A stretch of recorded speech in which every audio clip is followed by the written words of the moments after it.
வெற்றி மாலை போட்டான் ஐயா கெட்டிக்கார ராசா, முத்து போல கண்டான் அங்கே மொட்டு போல ரோசா. சொந்தம் இங்கே வந்தாள்னு சொன்னாவன் லேசா, காணாதத கண்டா அப்ப ஆனானையா பாசா. என்னாச்சு இந்த மனம் பொன்னாச்சு, அடைய போதோ ரெண்டு மட்டும் ஒண்ணாச்சு.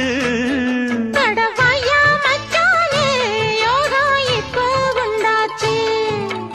அடுக்கு மல்லி எடுத்து வந்து தொடுத்து வச்ச